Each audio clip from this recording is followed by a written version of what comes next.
What's up, y'all? It's your boy Niner Faithful. How's everybody doing? It's finally here, the last episode before we at least get to talk about some new Niners and some free agency and stop wondering, oh, will Trent Williams sign with us? Who will we lose in free agency? You know, we'll slowly start to find out next week. A week from today will be our first episode of Season 5 and will be officially the first day of free agency.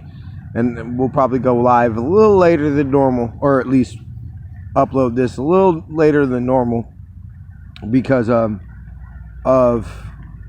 wanting to at least get as much information as possible as far as contracts and things of that nature.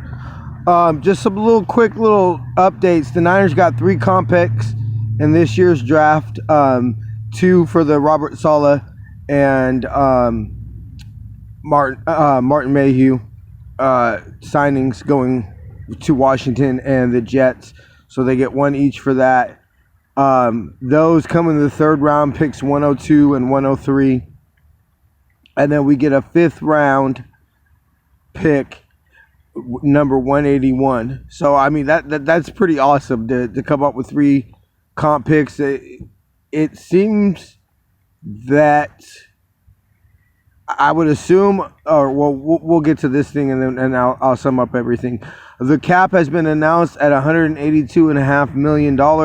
So as of this moment, it is roughly estimated the Niners have $27.5 million in available cap space, and that they could spend up to $195.7 million this year when you include incentives not reached in 2020 and rollover and things of that nature.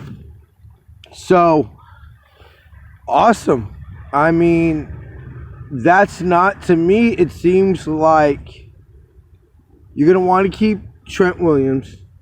You're going to basically want to keep as many starters as possible, and then you would think going into the draft you would fill out the bottom end of the roster with young cheap talent.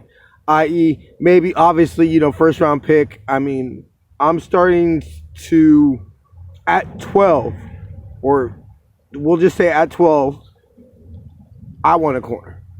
I've been thinking about that, and I'm not going to get into, because I haven't watched any highlights, and I will as we get closer to the draft.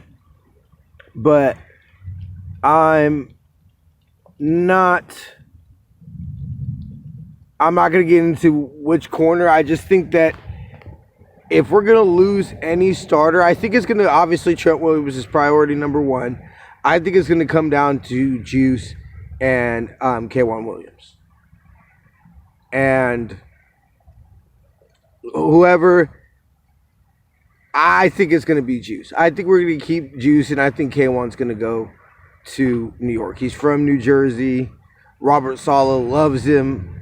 They have more cap room than us. And so I see the team either signing one in free agency or maybe even trying Emmanuel Mosley out there. I know that that's not, ideal. But, I could see us keeping Juice. Moving on from K'Waun, you think Jason Verrett obviously becomes more of a priority. You might see, Ronald Blair. I see maybe Kerry Hyder, but I don't think so, just because I think some team with more cap money will come along and pay him more, and just pay him more for sacks. He'll get a bigger role than what he's going to get with the Niners. Obviously, a lot of this depends on, what happens with Weston Richburg and what happens with Dee Ford. But I think maybe you'll get DJ Jones, Solomon Thomas, maybe Ronald Blair, some of those players.